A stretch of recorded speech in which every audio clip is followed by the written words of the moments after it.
사랑의 하나님, 거룩하게 구별해 주신 날 예배하게 하심 감사드립니다.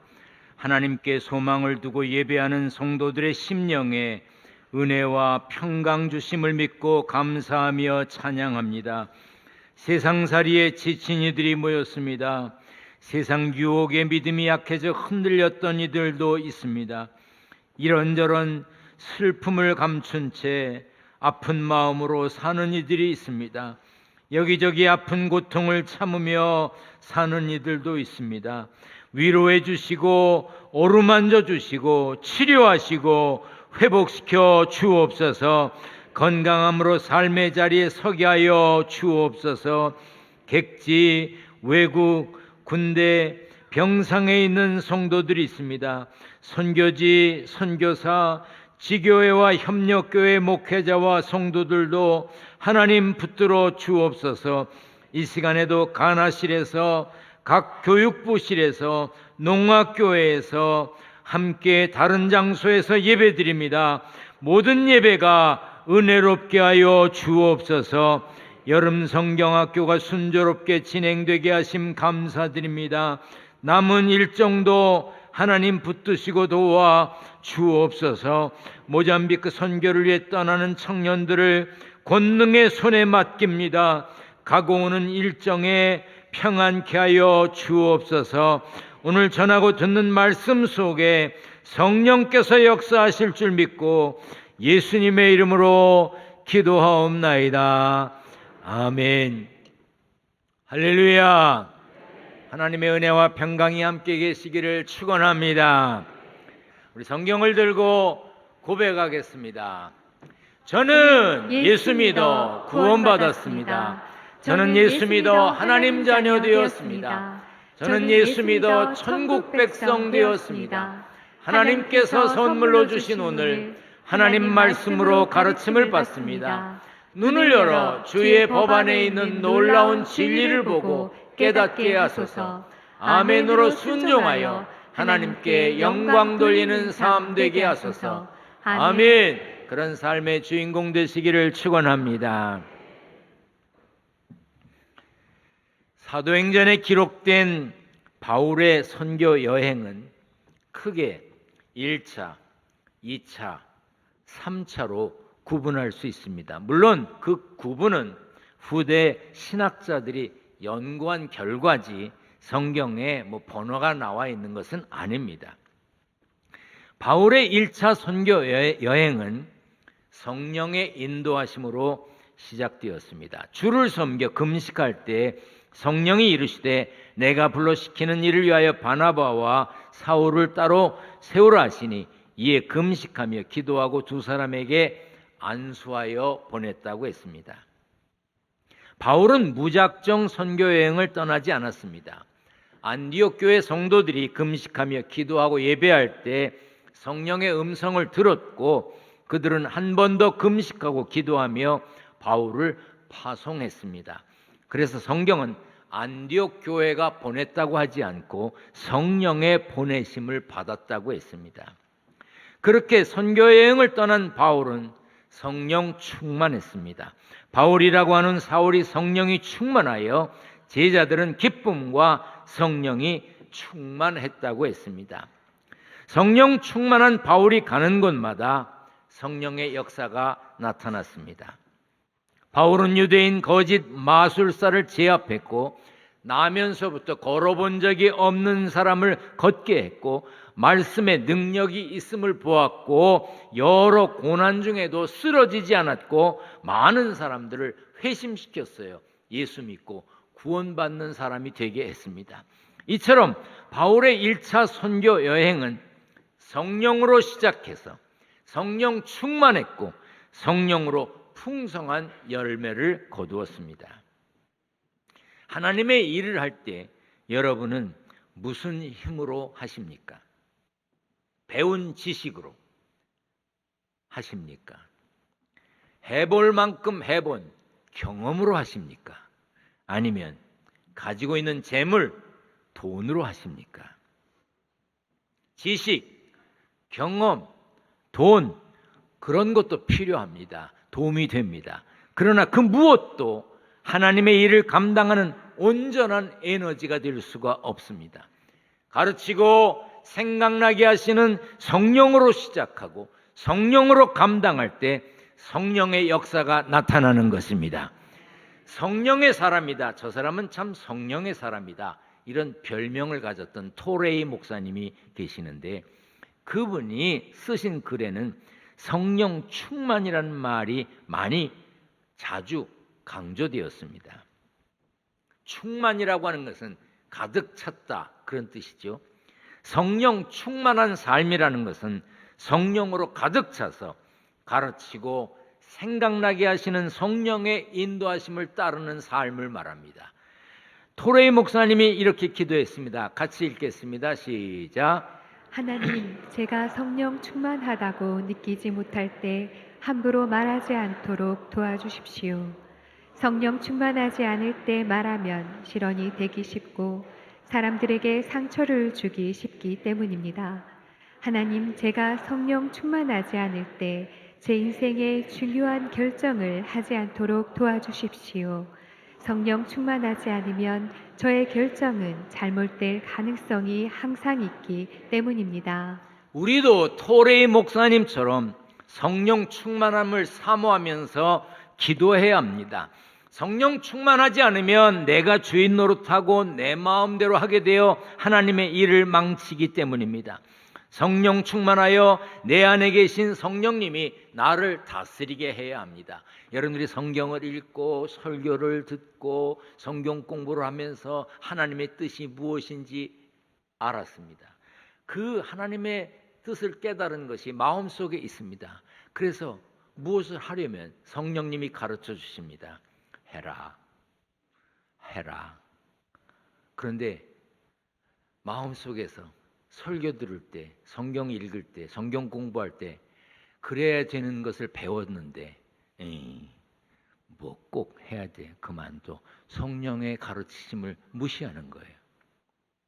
하지 마라, 가지 마라, 아니다, 가도 되지, 무슨 소리야.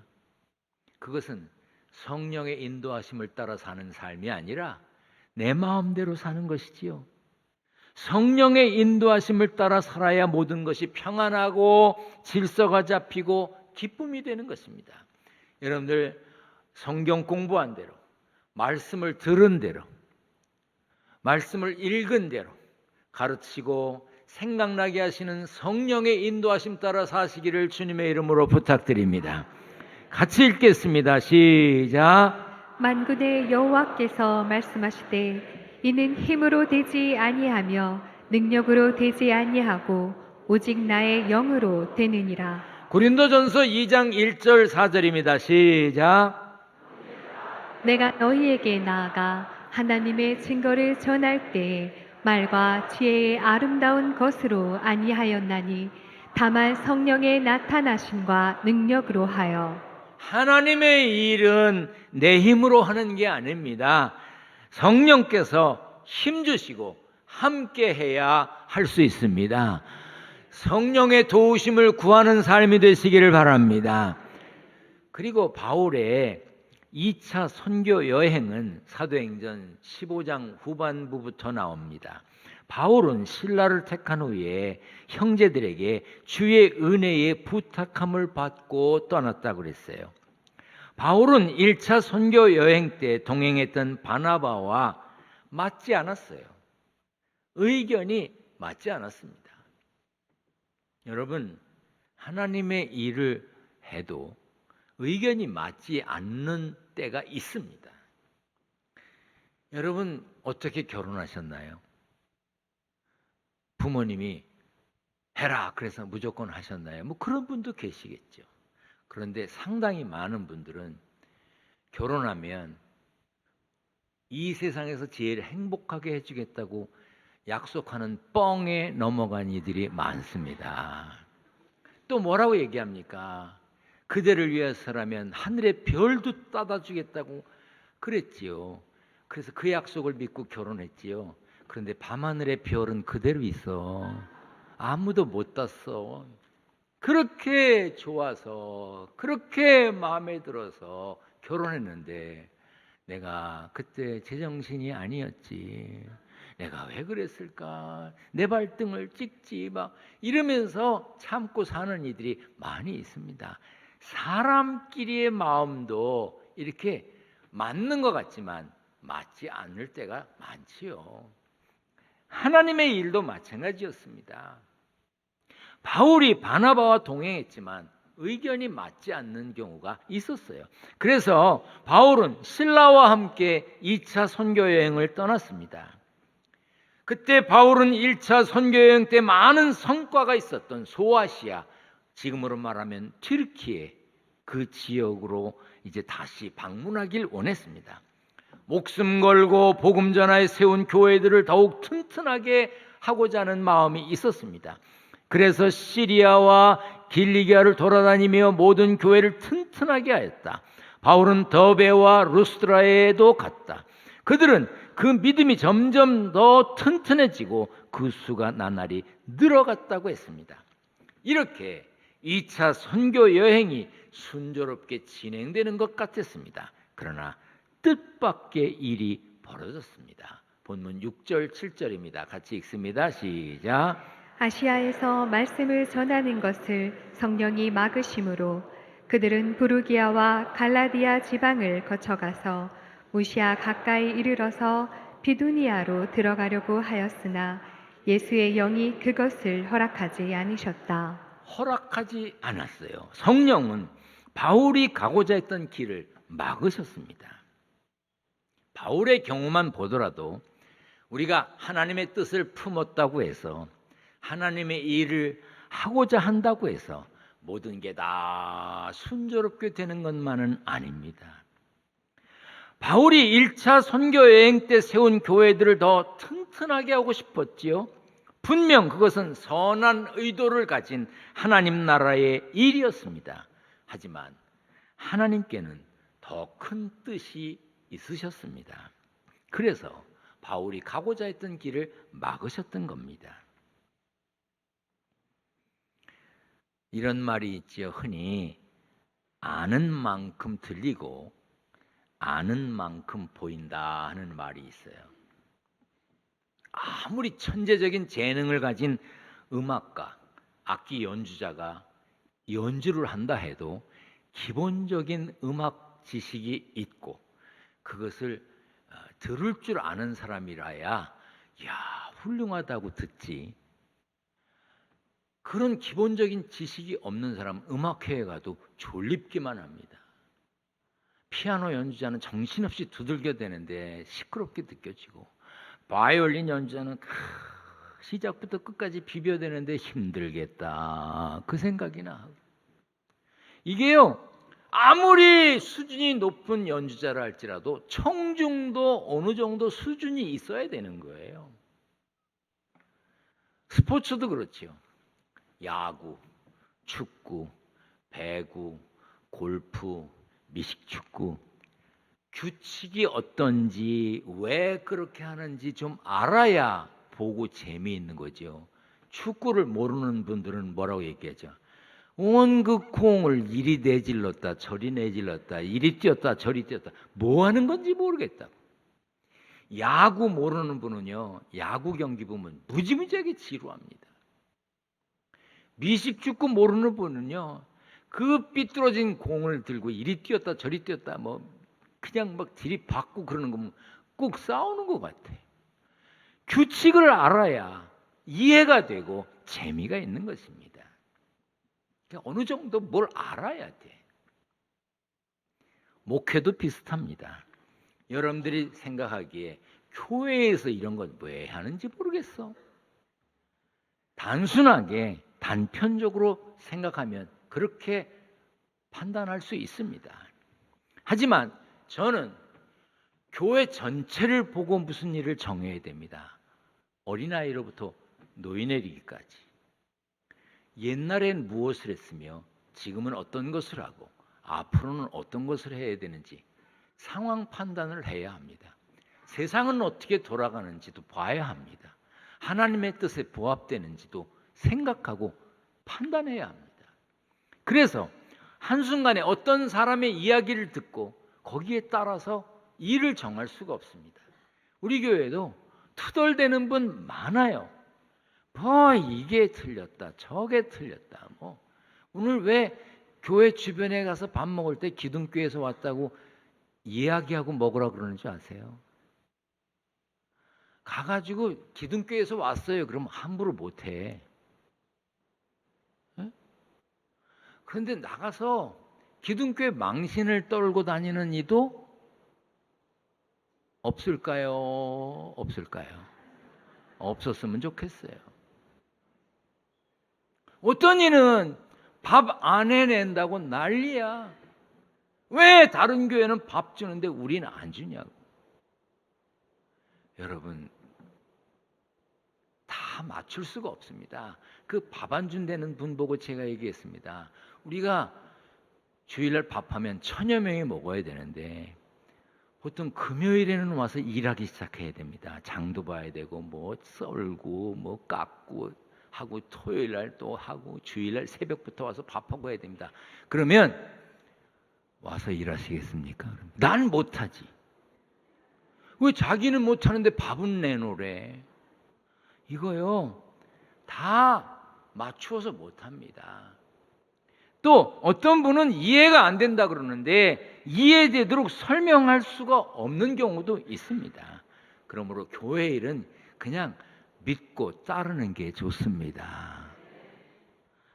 그렇게 아멘을 좀 할 거면 세게 해야 따를 거 아니겠어. 교회 일은 믿고 따르는 게 좋습니다. 하나님의 뜻도 그렇습니다. 우리의 작은 머리로 하나님의 뜻을 어떻게 알 수가 있습니까? 어떻게 이해합니까? 천지를 창조하시고 다스리는 하나님을 우리의 머리로 이해할 수 있습니까? 이해 못합니다. 그래서 신앙은 믿는 것이고 신앙은 순종하는 거예요. 시편 139편 말씀입니다. 시작. 여호와여, 주께서 나를 살펴보셨으므로 나를 아시나이다. 주께서 내가 앉고 일어섬을 아시고 멀리서도 나의 생각을 밝히 아시오며 나의 모든 길과 내가 눕는 것을 살펴보셨으므로 나의 모든 행위를 익히 아시오니. 살펴보셨다, 아신다 하는 단어가 반복됩니다.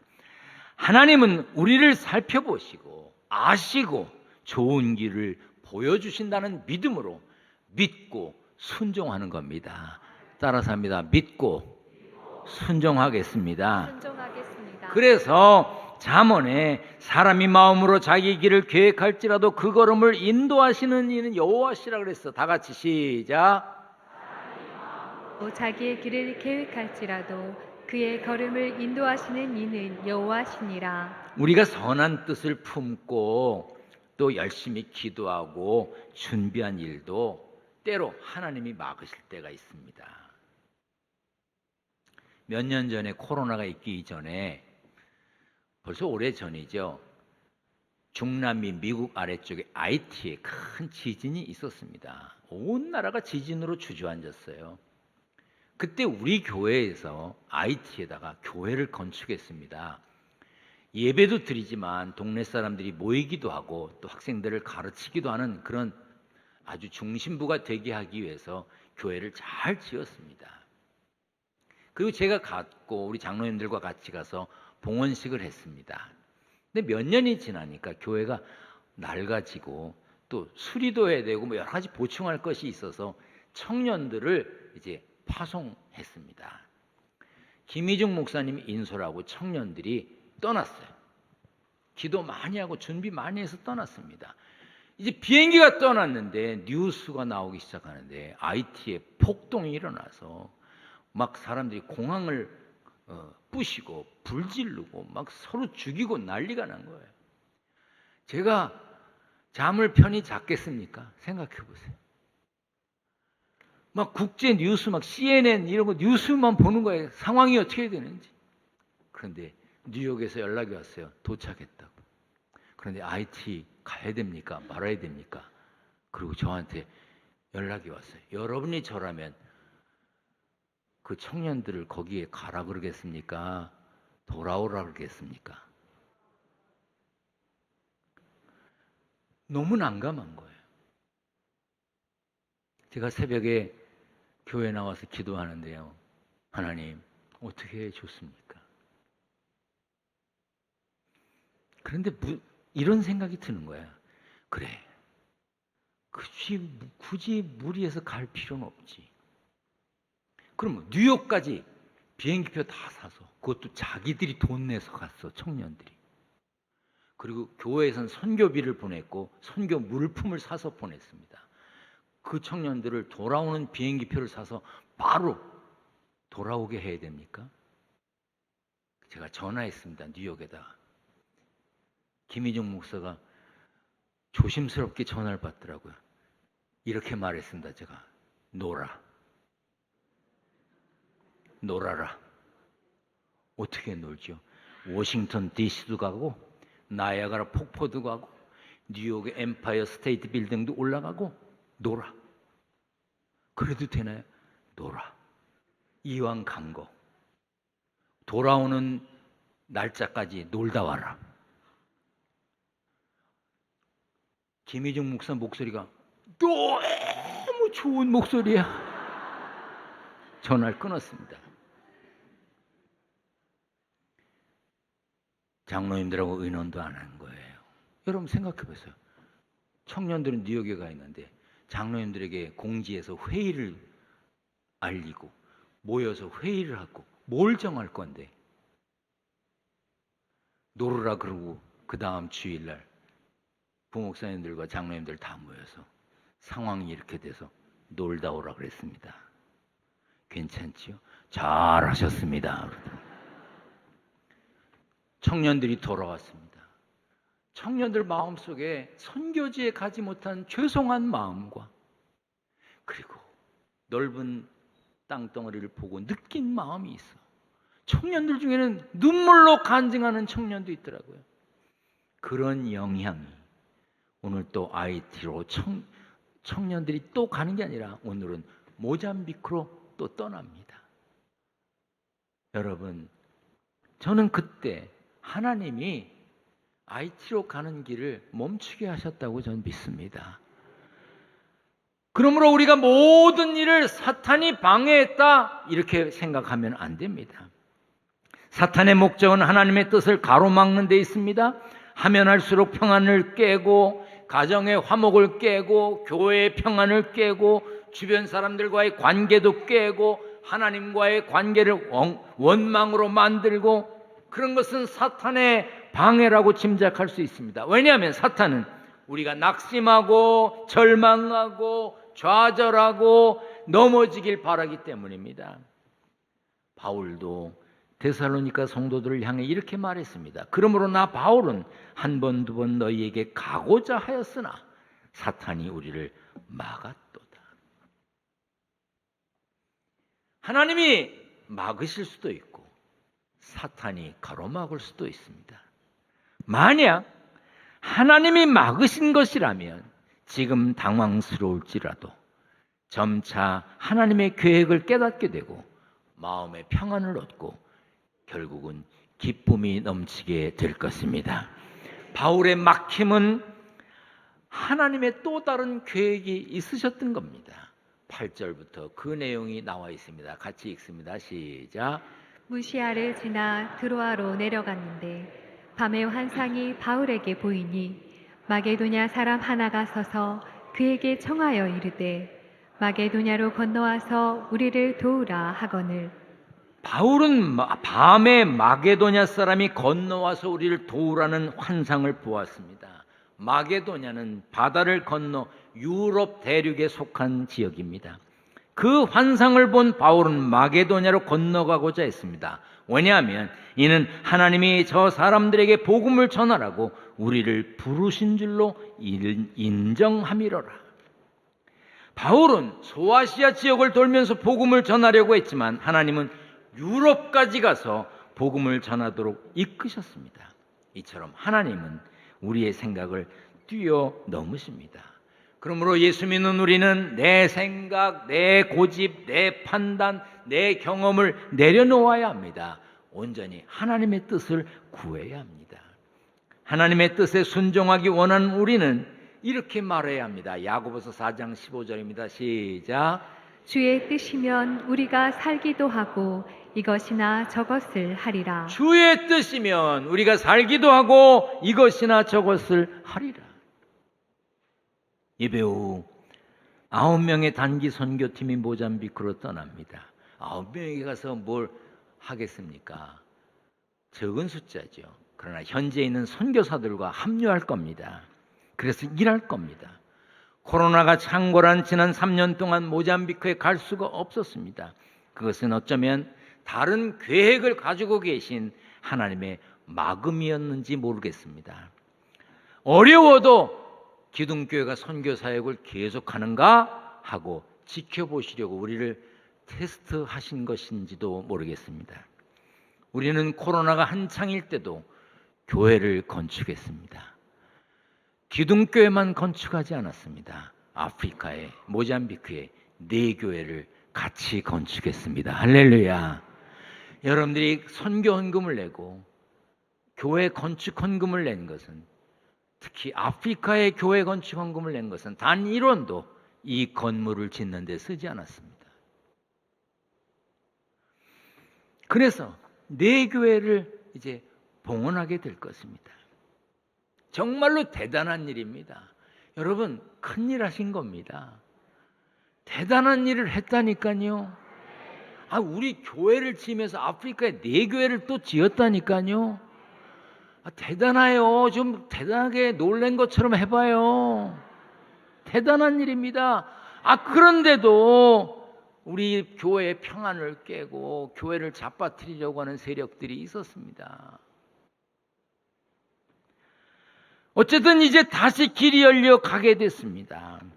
여러분이 드린 선교헌금을 미리 보내기도 했고, 이번 단기 선교팀이 나누어서 가지고 가기도 하고, 또 봉헌팀이 가지고 가기도 할 것이고, 물건을 사서 가지고 갈 겁니다. 선교팀들 자기 짐이 하나도 없습니다. 가방은 다 선교 물품이고 자기들 짐은 백팩에 넣고 가는 것뿐이에요. 몰라, 갈아입을 게 있는지 없는지 몰라. 하여튼 자기 짐은 큰 가방에 못 넣게 했습니다. 바울이 환상을 통해 마게도냐로 건너와서 우리를 도우라는 음성을 듣고 마게도냐로 향했듯이 모잠비크로 가게 될 것입니다. 누군가는 말합니다. 다른 곳도 많은데 왜 하필 먼 아프리카 모잠비크입니까? 저는 이 가까운 곳에는요, 우리보다 작은 교회들도 얼마든지 할 수 있다고 생각됩니다. 그래서 기둥교회는 멀리 아이티, 쿠바, 아프리카 모잠비크. 왜 모잠비크냐? GNP가 낮아요. 너무너무 살기가 어려운 나라입니다. 어떤 분은 이렇게 말합니다. 거기 가면 고생하고 돈도 많이 드는데 꼭 가야 합니까? 맞아요. 이유를 대자면 안 갈 이유가 많습니다. 여러분, 저를 보세요. 제가 다음 주에 이제 봉헌식하러 갈 건데 아프리카 10번 넘어 10년, 15년 동안 계속 다닙니다. 재미있어서 갈까? 구경하러 갈까? 솔직히 지금 나보고 비행기 타고 가려면 어디 가고 싶을 것 같아? 물어보는 거예요, 그냥. 손자들이 있는 뉴욕 가고 싶네.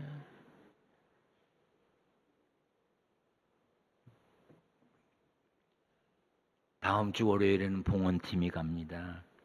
4교회를 봉헌합니다.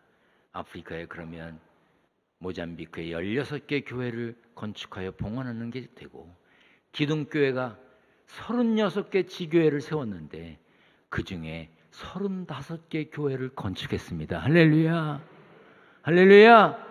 지교회를 세우는 교회는 많지만 지교회마다 다 건축해서 봉헌하는 교회 많지 않습니다. 한 교회만 아직 못했습니다. 15년 가까이 교회를 세우고 선교사를 파송하고 아이들을 기르고 학생들을 가르치고 목회자와 학생들을 초청하고 선교팀을 보내고 아프리카 모잠비크까지 직접 가서 도울 수 있는 건 감사한 일입니다.